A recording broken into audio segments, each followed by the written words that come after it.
जय हिंद दोस्तों। आज हम लोग इस वीडियो में मूल विधि की अब प्रैक्टिस चालू कर रहे हैं। तो मूल विधि की प्रैक्टिस का ये दूसरा वीडियो है। पहला वीडियो हमने बीएनएस और बीएनएसएस का बनाया था। दूसरा वीडियो ये मूल विधि के प्रैक्टिस का है, जिसमें सूचना का अधिकार यानी आरटीआई के बारे में हम लोग डिस्कशन करेंगे। तो चलिए दोस्तों, आज की क्लास हम लोग शुरू करते हैं। इसका वीडियो थ्योरी वीडियो हम डाल चुके हैं, पूरे मूल विधि कंप्लीट कर चुके हैं, प्लेलिस्ट बनी हुई है, तो आप जाकर के देख लीजिएगा। लगभग 23 से 24 क्लासें हमने उसकी करवाई हैं।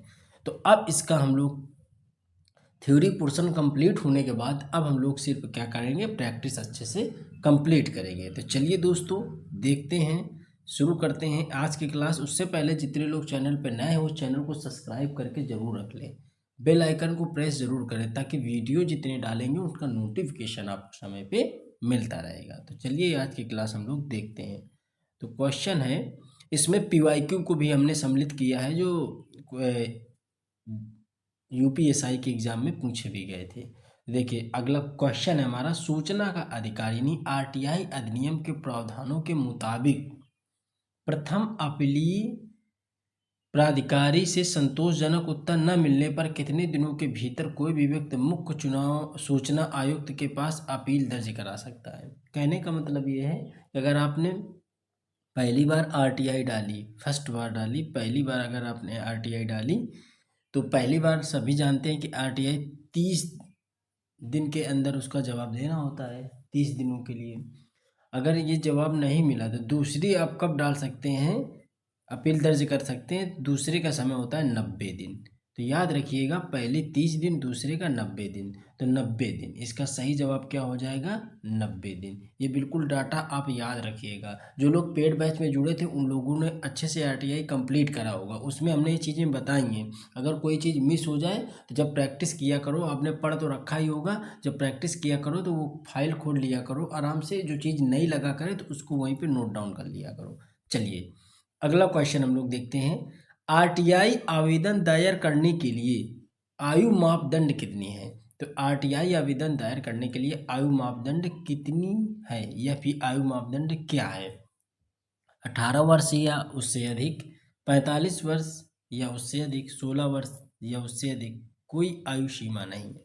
तो आरटीआई दायर करने के लिए कोई भी आयु सीमा निर्धारित नहीं है, कोई भी आयु सीमा निर्धारित नहीं है। चलिए क्वेश्चन है, प्रथम अपील दायर करने के लिए भारतीय नागरिक द्वारा भुगतान किए जाने वाला शुल्क क्या है? इसमें कह रहा है कि प्रथम अपील दायर करने के लिए जो भारतीय नागरिक द्वारा शुल्क जो दिया जाता है वो कितना है, कितना शुल्क लगता है। तो इसमें आपके पास ऑप्शन है 10 रुपये, 50 रुपये, या फिर 10 रुपये, 50 रुपये, 20 रुपये। तो कितना शुल्क लगता है? तो आप सभी जानते हो कि जब हमें आरटीआई दायर करनी होती है तो उसके लिए सरकार एक छोटा सा शुल्क लेती है। तो वो शुल्क है कितना, 10 रुपये। हमने आपको बताया अभी तक कुछ चीज़ें होती हैं, जब नोट्स में जब उस क्लास को कंप्लीट करते हैं तो सारी चीज़ें तो लिखाई नहीं जा सकती, कुछ चीज़ें बताई भी गई थी। तो उसमें हमने ये चीज़ बताई थी आपको कि 10 रुपये का उसमें शुल्क भी लगता है, बहुत नॉर्मल शुल्क लगता है 10 रुपये का। ठीक है, चलिए अगला क्वेश्चन हम लोग देखते हैं। आरटीआई में कुल कितनी अनुसूची हैं? आरटीआई में कुल कितनी अनुसूची हैं? ये जो क्वेश्चन आया था, ये 13 नवंबर, ये आपको बता दें, ये क्वेश्चन आया था 13 नवंबर 2021, शिफ्ट नंबर 2 में आया था।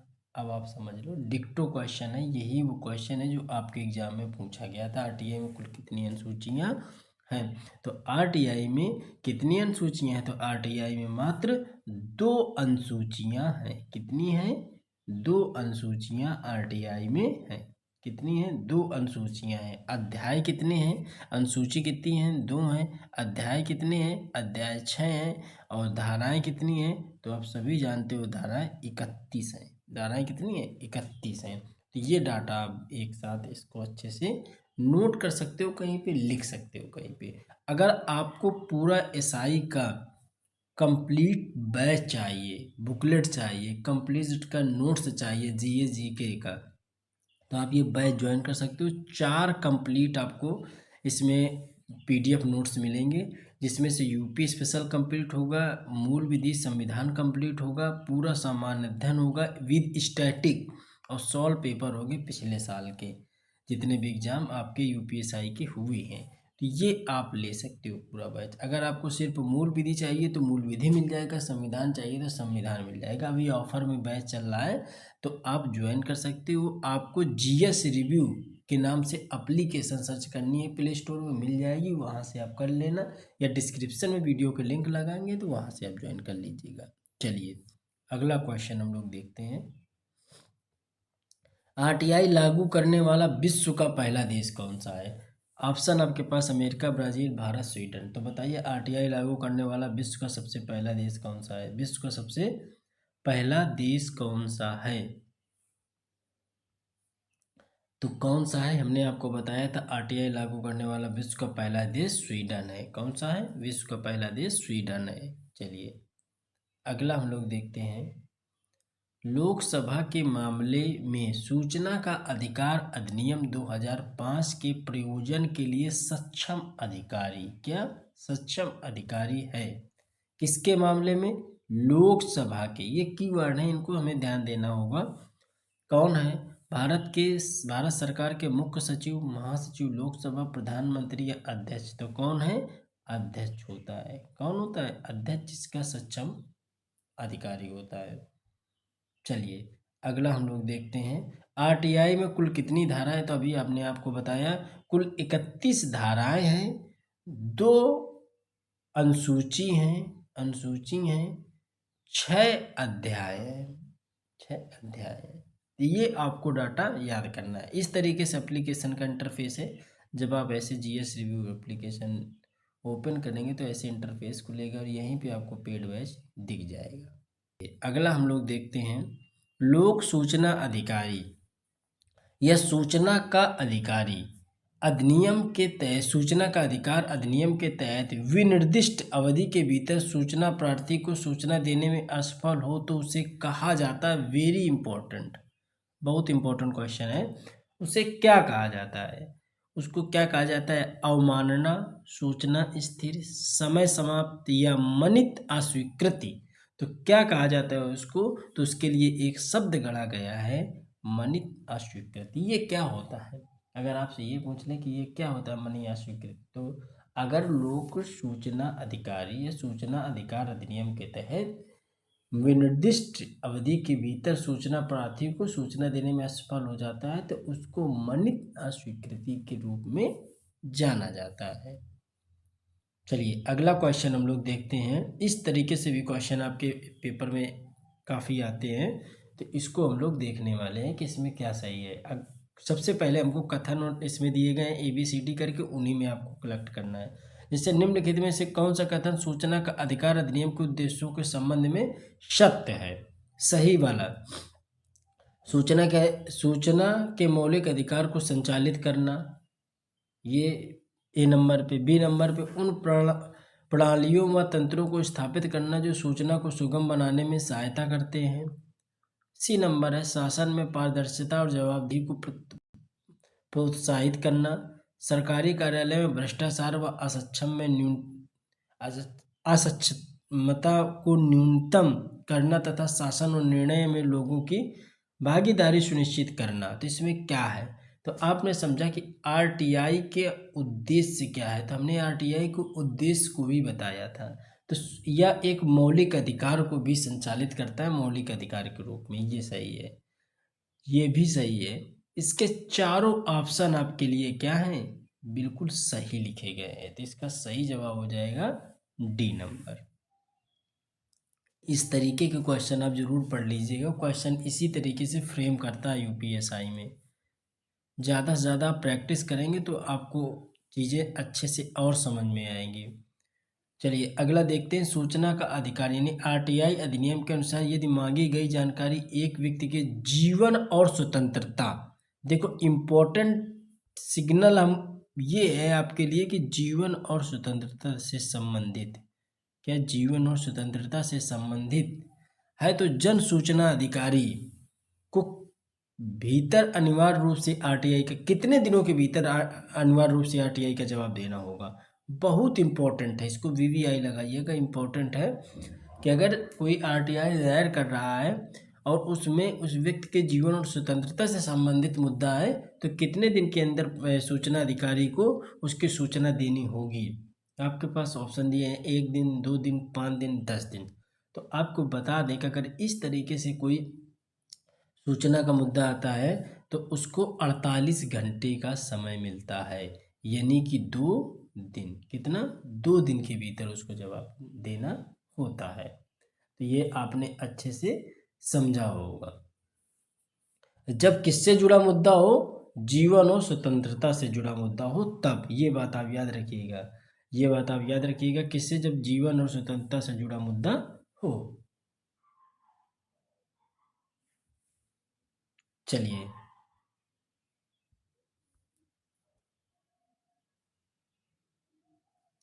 अगला क्वेश्चन क्या है। सूचना का अधिकार अधिनियम 2005 डॉट डॉट के तहत तीसरे पक्ष की जानकारी के लिए अनुरोध किया जाएगा। तो किसमें किया जाएगा? ये इसका वर्णन कहाँ पे है? वर्णन कहाँ पे है? वर्णन इसका कहाँ पे है? ऑप्शन है धारा 9, धारा 8, धारा 7, धारा 11। तो कहाँ पे इसका वर्णन है? यानी कि रिप्लाई जो है तो जानकारी के लिए अनुरोध करना किस पे है? तो धारा 11 पे इसका दिखाया गया है। चलिए अगला देखते हैं। सूचना का अधिकार 2005 पर लागू नहीं होता है। किस पे लागू नहीं होता है? सूचना का अधिकार यानी आरटीआई किस पे लागू नहीं होता है? निजी प्राधिकरणों पे, सरकारी प्राधिकरणों पे, केंद्र सरकार द्वारा वित्त पोषित अन्य प्राधिकरणों पे, या राज्य सरकार द्वारा वित्त पोषित अन्य प्राधिकरणों पे। तो किस पे लागू नहीं होगा? तो ये बात याद रखिएगा, आप अच्छे से इसको दिमाग में रखिएगा कि यह जो प्राइवेट प्रॉपर्टीज़ होती हैं, प्राइवेट अथॉरिटीज़ होती हैं, तो उस पर लागू नहीं होता है। तो ये पहला आपका ऑप्शन इसमें सही हो जाएगा। जितने भी प्राइवेट अथॉरिटीज़ होती हैं उन पे ये लागू नहीं होता है, आप उनकी जानकारी नहीं ले सकते हैं। चलिए अगला हम लोग देखते हैं। अगला क्वेश्चन हम लोग देखते हैं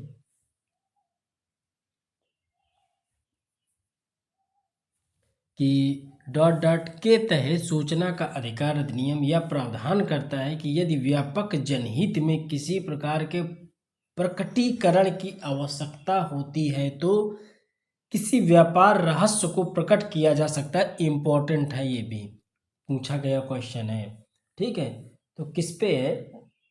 तो आपको ये पूछता है तो इसके लिए कौन सी धारा का वर्णन किया गया है, किस धारा में इसका वर्णन किया गया है? धारा 8 के फर्स्ट का F, 8 के फर्स्ट का H, फर्स्ट का E और 8 फर्स्ट का D। तो किस में वर्णन किया गया है?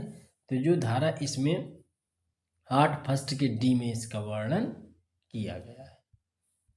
चलिए अगर आपने अच्छे से पढ़ा होगा तो चीज़ें आपके समझ में भी आ रही होंगी, आप चीज़ों को कवर भी कर रहे होंगे अच्छे से। चलिए अगला है सूचना का अधिकार अधिनियम 2005। सूचना का अधिकार अधिनियम 2005 निम्नलिखित में से किस तारीख को लागू हुआ? पूछ रहा है लागू होना, यानी वो पूछ रहा है कि लागू कब किया गया। तो बताइए कब लागू किया गया? 22 जून 2005, 12 अक्टूबर 2005, 15 जून 2005, 15 अगस्त 2005। तो कब किया गया? तो आप सभी जानते हो कि इसको कब किया गया? 12 अक्टूबर 2005 को, 12 अक्टूबर 2005 को इसको लागू किया गया था। अच्छा, इसको पारित कब किया गया संसद में? अगर हम बात कर लें पारित कब किया गया, तो हमने बताया था आपको 15 जून 2005 को किया गया था। और राष्ट्रपति जी ने इसको कब साइन करा था? तो 22 जून 2005 को किया था। और लागू कब हुआ? तो 12 अक्टूबर 2005 को। चलिए सभी डेटे आपने अच्छे से क्लियर करी। अगला क्वेश्चन हम लोग देखते हैं। आरटीआई की प्रस्तावना में कहा गया है, आरटीआई अधिनियम की प्रस्तावना में कहा गया है कि सूचित नागरिक और सूचना की पारदर्शिता डॉट डॉट के लिए महत्वपूर्ण है। किसके लिए महत्वपूर्ण है? तो आप सभी जानते हो कि आरटीआई का लाने का मुख्य उद्देश्य क्या था? भ्रष्टाचार पे अंकुश लगाना, यही तो उसका मुख्य उद्देश्य था। ट्रांसपेरेंसी, आप उसकी जानकारी ले सकते हो, आप उससे जवाब मांग सकते हो, यही तो इसका मुख्य उद्देश्य था। तो यही चीज़ पूछ रहा है कि किसके लिए है, तो भ्रष्टाचार पर अंकुश लगाना इसका मुख्य उद्देश्य है। चलिए अगला हम लोग देखते हैं सूचना का अधिकार अधिनियम की धारा। सूचना का अधिकार अधिनियम की धारा डॉट डॉट सूचना के प्रकटीकरण से छूट प्रदान करती है। अच्छा, एक वर्ड आता है प्रकटीकरण, ये क्या है प्रकटीकरण? तो प्रकटीकरण का मतलब होता है कि सूचना देने से इनकार करना। सूचना देने से इनकार करना, तो इसको कहते हैं प्रकटीकरण, इसको कहते हैं प्रकटीकरण। तो इसका उल्लेख कहाँ पे मिलता है? तो उल्लेख जो अभी हमने पिछले क्वेश्चन में प्रकटीकरण के बाद बताई, तो उसमें 8 का 1 का डी था, तो ये 8 नंबर धारा पे मिलता है। किस पे? 8 नंबर धारा पे, धारा 8 में इसका वर्णन है। चलिए अगला देखते हैं हम लोग। सूचना अधिकार के तहत, सूचना अधिकार के तहत, सूचना अधिकार के तहत एक प्राधिकृत निकाय के रूप में, एक प्राधिकृत निकाय के रूप में, यहाँ पे ये जवाब ही लिख दिया गया है पहले ही, डॉट डॉट की स्थापना की गई थी। इसका काम उन लोगों की शिकायतों के आधार पर कार्यवाही करना था जो किसी लोक सूचना अधिकारी के पास अपनी सूचना प्रार्थना जमा नहीं कर पाए। तो किसके लिए था? सूचना अधिकार अदालत, लोक अदालत, लोकायुक्त या केंद्रीय सूचना आयोग। ये केंद्रीय सूचना आयोग के लिए है, केंद्रीय सूचना आयोग के लिए है। ये जवाब इसका ऊपर लिख दिया गया है, तो ये इसका सही जवाब है केंद्रीय सूचना आयोग। इम्पोर्टेंट है। इसी तरीके से ज़्यादा थ्योरी वाले समझने वाले, क्योंकि ये डायरेक्ट आप ये सोचो कि आपने जो पढ़ा है रटा रटाया मिल जाए, तो ऐसा चांस नहीं है, क्योंकि कुछ टॉपिक ऐसे होते हैं जहाँ से क्वेश्चन को बनाया जाता है, ऑटोमेटिक उसको क्रिएट करा जाता है। ठीक है, तो इस तरीके से आप इनको जितनी ज़्यादा प्रैक्टिस करोगे उतना ज़्यादा आप इन चीज़ों को हल कर पाओगे। चलिए अगला क्वेश्चन देखते हैं। अगला क्वेश्चन क्या है हमारा? डॉट डॉट के तहत सूचना का अधिकार अधिनियम में यह प्रावधान किया गया, कोई भी जानकारी की जांच की प्रक्रिया अपराधियों के खिलाफ मुकदमा चलाने में बाधा डालती है का खुलासा करने की आवश्यकता नहीं है। आवश्यकता नहीं है। इसमें धारा 1 का डी, धारा 8 के 1 का डी, धारा 8 के 1 का एफ, धारा 8 के 1 का एच, धारा 8 के 1 का बी। तो इसमें क्या सही है? तो धारा 8 के 1 का एच। जितनी धाराएं का हम करवा रहे हैं इसमें एक बार उनको अच्छे से देख लीजिएगा जरूर। चलिए अगला है केंद्रीय सूचना आयोग का गठन इस अधिनियम के किस धारा के अंतर्गत किया जाता है? किसके अंतर्गत किया जाता है? केंद्रीय सूचना आयोग किसके तहत किया जाता है? धारा 9, धारा 12, धारा 15, धारा 18। तो किसके तहत? धारा 12 के अंतर्गत इसका किया जाता है। चलिए अगला क्वेश्चन हम लोग देखते हैं। किसी नागरिक के सूचना अधिकार अधिनियम के तहत अपील और दूसरी अपील के उपाय समाप्त हो गए हैं। मतलब अपील करने की पहली और दूसरी अपील करने के उपाय अगर उसके पास समाप्त हो गए हैं, तो वह संविधान के किस अनुच्छेद के अधीन उच्चतम न्यायालय में जा सकता है? उच्चतम न्यायालय यानी कि वो बात कर रहा है कि सुप्रीम कोर्ट में किसके तहत जा सकता है और हाई कोर्ट में किसके तहत जा सकता है? दोनों में जा सकता है ना। तो सुप्रीम कोर्ट में किसके तहत जा सकता है? तो सुप्रीम कोर्ट में जा सकता है धारा आर्टिकल 32 के तहत वो जा सकता है। आर्टिकल 32 के तहत वो जा सकता है। चलिए अगला हम लोग देखते हैं। केंद्रीय सूचना आयोग का गठन किस अधिनियम के तहत किया गया था? केंद्रीय सूचना आयोग का जो गठन है किस अधिनियम के तहत किया गया? अभी हमने आपको बताया कि किसके तहत किया गया था। ऑप्शन आपके पास भगोड़ा आर्थिक अपराधी अधिनियम 2018, सूचना का अधिकार अधिनियम 2005, भ्रष्टाचार निवारण अधिनियम 1955 या सूचना प्रदाता संरक्षण अधिनियम 2011। तभी हमने आपको पहले ये क्वेश्चन कराया कि सूचना का अधिकार अधिनियम 2005 के तहत किया गया है। चलिए अगला क्वेश्चन है हमारे पास, निम्नलिखित में से केंद्रीय मुख्य सूचना आयुक्त की नियुक्ति समिति का हिस्सा होता है?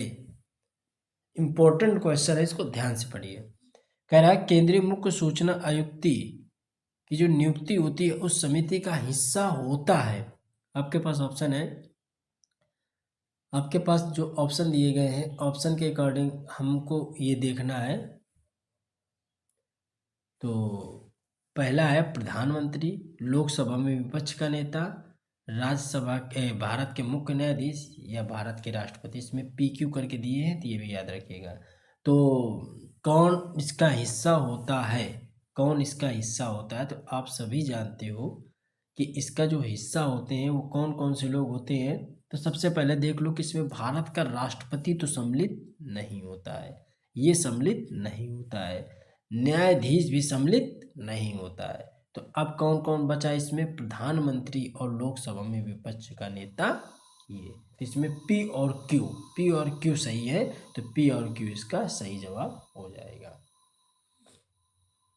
ज़्यादा से ज़्यादा प्रैक्टिस आप लोग करिएगा, इसकी प्रैक्टिस से ही आपको चीज़ें और बेहतर समझ में आएंगी। चलिए अगला क्वेश्चन है, कोई भी लोक सूचना अधिकारी सूचना प्रार्थी को यह कहकर सूचना से वंचित नहीं रख सकता है कि जो सूचना उसके अधीन रहनी चाहिए थी उसके दस्तावेज गायब हैं।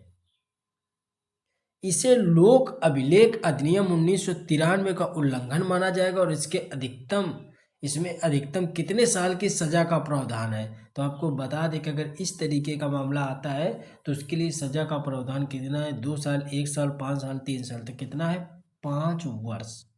कितना है, 5 वर्ष है। या इसके लिए 5 वर्ष की सजा या 10,000 का जुर्माना या फिर दोनों हो सकते हैं, दोनों एक साथ भी हो सकते हैं। चलिए अगला हम लोग देखते हैं सूचना। अगला क्वेश्चन है कि सूचना का अधिकार अधिनियम के प्रावधानों के तहत भारत का ... कोई भी नागरिक से जानकारी का अनुरोध कर सकता है। तो कोई भी नागरिक जानकारी का अनुरोध कर सकता है। तो ऑप्शन है लोक प्राधिकरण, संबंधित विभाग के मंत्रियों से या राष्ट्रपति से या अदालत से। तो किससे कर सकता है, तो आप सभी जानते हैं पब्लिक अथॉरिटी। किससे, पब्लिक अथॉरिटी यानी लोक प्राधिकरण से। चलिए अगला देखते हैं, इस अधिनियम में नियम बनाने की केंद्र सरकार की शक्ति किस धारा के तहत उल्लिखित की गई है। किस धारा के तहत उल्लिखित की गई, धारा 22, धारा 24, धारा 27, धारा 30। तो किसके तहत, धारा 30 के तहत की गई है। चलिए अगला हम लोग देखते हैं सूचना का अधिकार किसको प्राप्त होगा। तो आप सूचना का अधिकार किसको प्राप्त होगा, सभी नागरिकों को, शहरी नागरिकों को, सरकारी कर्मचारियों को या ग्रामीण नागरिकों को। तो आप सभी जानते हो कि भारत में सूचना का जो अधिकार है वो सभी नागरिकों को प्राप्त है। किसको, सभी नागरिकों को प्राप्त है। चलिए अगला देखते हैं सूचना का अधिकार यानी RTI 2005 के तहत लोक प्राधिकारियों के दायित्व को किस धारा में वर्णन किया गया है। आपके पास ऑप्शन है धारा 6 का फर्स्ट, धारा 5, धारा 3, धारा 4। तो किसमें है, तो ये जो दी गई है धारा 4, और धारा 4 के फर्स्ट में इसका वर्णन है। एग्जैक्ट धारा 4 के फर्स्ट में इसका वर्णन है। चलिए अगला हम लोग देखते हैं कि सूचना का अधिकार अधिनियम 2005 का उद्देश्य क्या है। सूचना के अधिकार अधिनियम 2005 का उद्देश्य क्या है, सूचना की पहुंच अधिक व प्रभावी हो, सूचना की पहुंच आसान और विशुद्ध हो, नागरिकों के पास समान हितों से जुड़े मानकों में सूचना प्राप्त हो, या उपरोक्त सभी। तो किसके क्या उद्देश्य था, ये सभी उद्देश्य के लिए बनाया गया था RTI। अगला हम लोग देखते हैं कि सूचना आयुक्त को किसके द्वारा अपने पद से हटाया जा सकता है। देखो अब सूचना में दो चीजें आ जाती हैं, एक केंद्र सूचना आयुक्त हो जाता है और एक राज्य हो जाता है। तो इसमें किसका पूछा है, राज्य सूचना आयुक्त को। तो राज्य देखो केंद्र में किसके द्वारा, राष्ट्रपति है, और राज्य में कौन है, राज्यपाल। तो राज्य सूचना आयुक्त की अगर बात पद से हटाने की करें तो किसके हो जाएगा, राज्यपाल। अगर केंद्र में करते तो राष्ट्रपति का, केंद्र में राष्ट्रपति का। दोस्तों ये पूरा आरटीआई का ऑब्जेक्टिव चैप्टर था, आरटीआई का ऑब्जेक्टिव सेशन था। पूरा इसका थ्योरिकल सेशन, थ्योरी वाला जो सेशन था वो हम कंप्लीट कर चुके हैं। तो मूल विधि के नाम से प्लेलिस्ट बनी है चैनल में, तो वहाँ जा कर के इसको अच्छे से पढ़ लीजिएगा। इसके बाद आप इनको अच्छे से देखिएगा, अच्छे से हल करिएगा। आप कोई भी टॉपिक पढ़ो उसका ऑब्जेक्टिव जरूर हल करो, क्योंकि कुछ उसमें नए क्वेश्चन आपको देखने को मिलते हैं। तो चलिए दोस्तों, आज की क्लास एक कंप्लीट होती है। अगले वीडियो में हम एक नया टॉपिक डिस्कस करेंगे, ठीक है। तो वीडियो ज़्यादा से ज़्यादा लोगों तक शेयर करिए। मिलते हैं अपने अगले वीडियो में, तब तक जय हिंद, जय भारत।